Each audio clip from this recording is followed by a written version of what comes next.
Okay, so it's time to gain.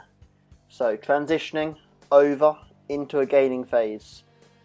What does it take? Well, for me, one of the biggest things is just shifting that mindset. Moving away from focusing on the physique, from chasing definition, vascularity and seeing changes in the physique happen over time. I shift my focus over to performance, over to new PRs, more volume, more feats of strength, and I think a lot of this kind of comes from that inner powerlifter within me. I always say there's an inner powerlifter because I've never been on the platform. I've trained powerlifting routines a couple of times.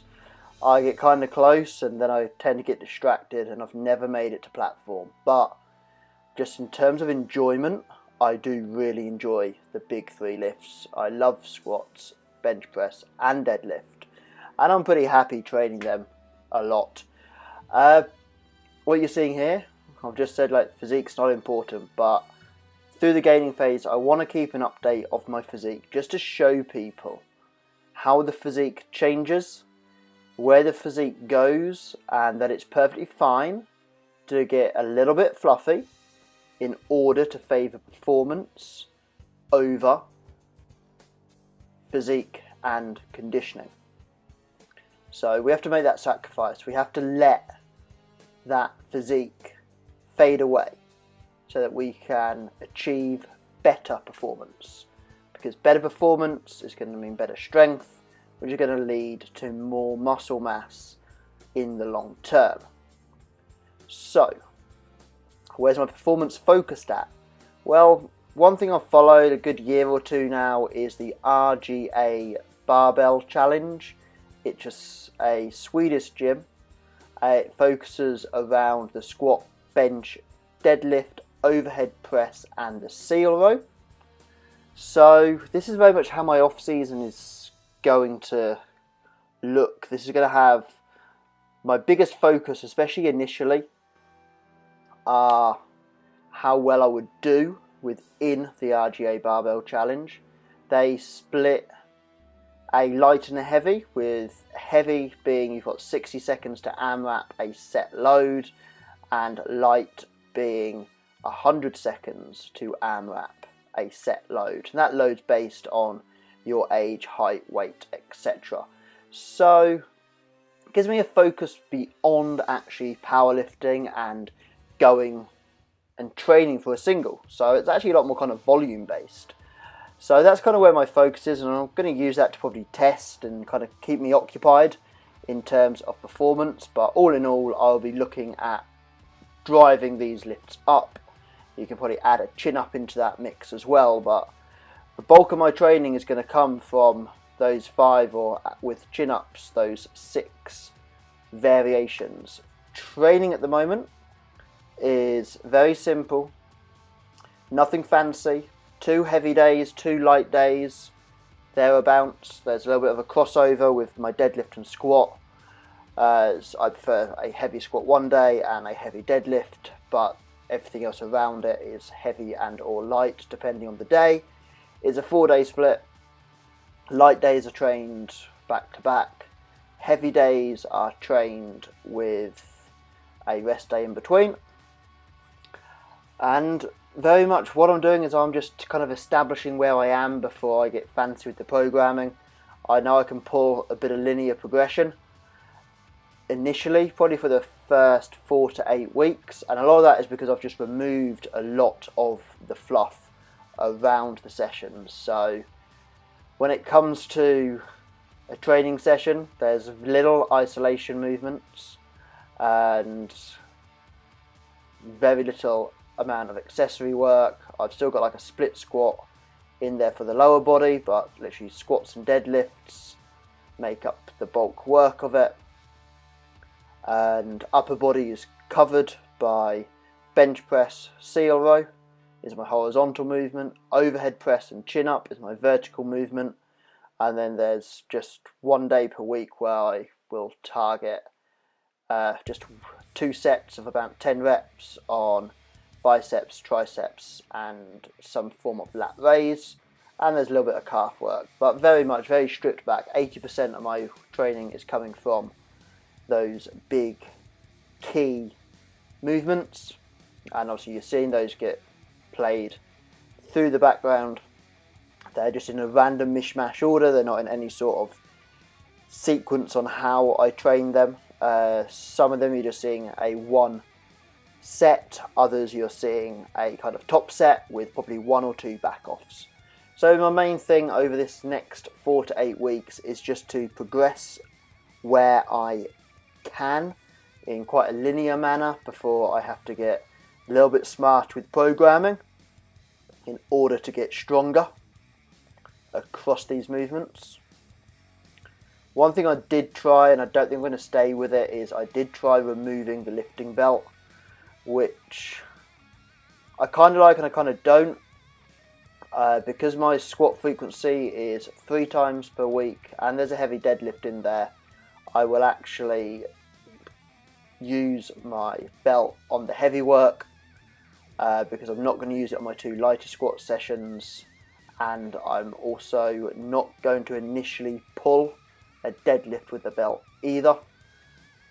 But I do find that on those heavy squats there is a benefit there. Just for keeping my core kind of intact throughout. Obviously stabilisation on overhead press is also very demanding from the core. So I think you'll see towards the end of this video that I'm actually squatting with a belt. And you might think, oh, it's disappeared and came back. Yep, I'm going to keep it in for those heavy ones. In terms of nutrition and how I've transitioned from my diet over to my gaining phase, I literally bumped calories up by 300, which predominantly came from carbs and a little bit of fat. And the reason I was quite reserved on that is because I knew I was coming into Easter. And because Easter's just gone, I can tell you that those days were around 5,000-6,000 calorie days, and they pushed my kind of weekly average calories up to about 4,000 plus. Did see a nice little bump of weight gain, and I knew that was going to come, so that's why I didn't add calories too quick, because I knew Easter was going to come up and I knew I was going to eat a decent amount of chocolate and enjoy Easter. It was something I decided I was going to do, so I'd planned for it.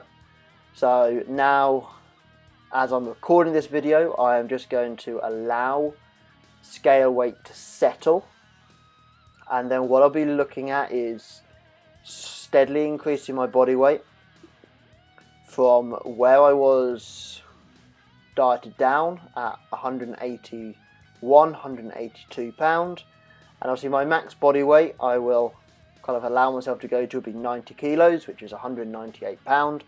Probably won't get there, to be honest. I reckon I'll probably get to the mid 190s, unless strength is very progressive, and in that case then I may choose to go all the way to the 90 kilo mark. But I think at that point that would just be way too much fluff, and I don't think I would be laying down any extra muscle mass because of it. I don't think my performance up there would be much better. So I'm looking at over the next 6 to 12 months to on average gain about 0.9 to 1.8 pound per month, with obviously probably the initial first 2-3 pound probably coming on a little bit quicker, so I get to probably around the mid 180s quite quickly, because I know lifting and performance will just feel a bit better with just that little bit more fluff on the body. And I know energy and recovery is not going to be impaired at that point either. So that's how I am planning nutrition. In terms of steps, my average steps are about 6,000 per day. I'm not spending any extra time getting them. That is just generally how my days pan out. Only difference is at the moment, you might see through these videos, I've actually got my activity tracker on. When I was dieting down, I used to take it off during training.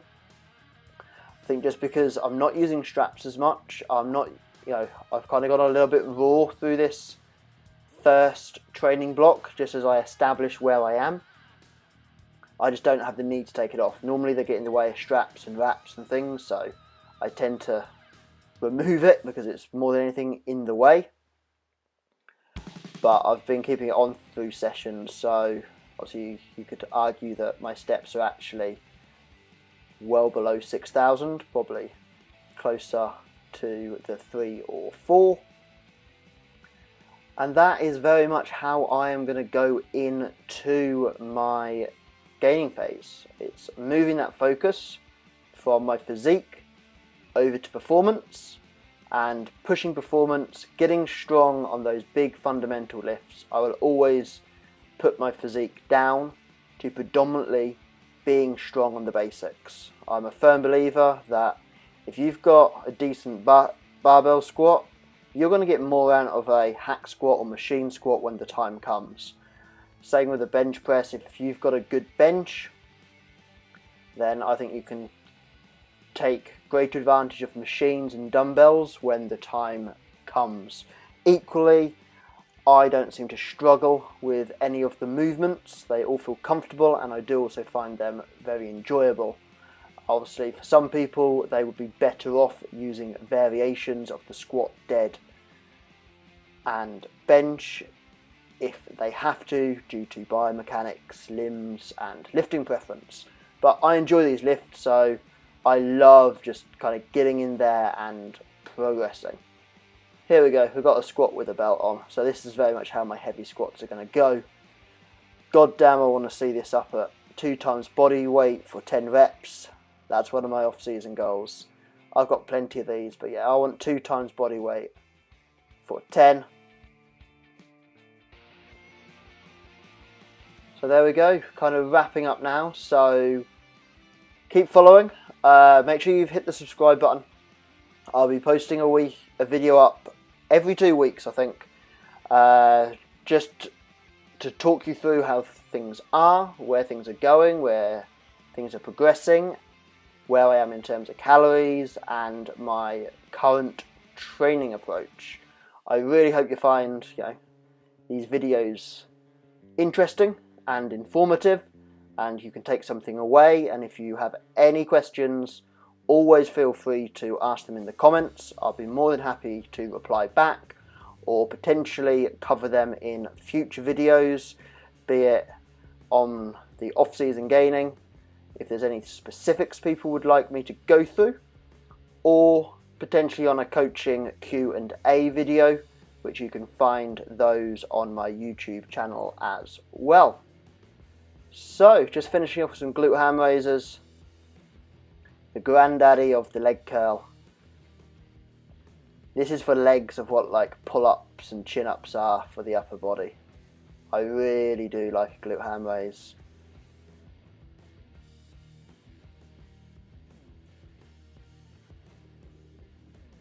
And that's a fail. And until next time, people, see ya!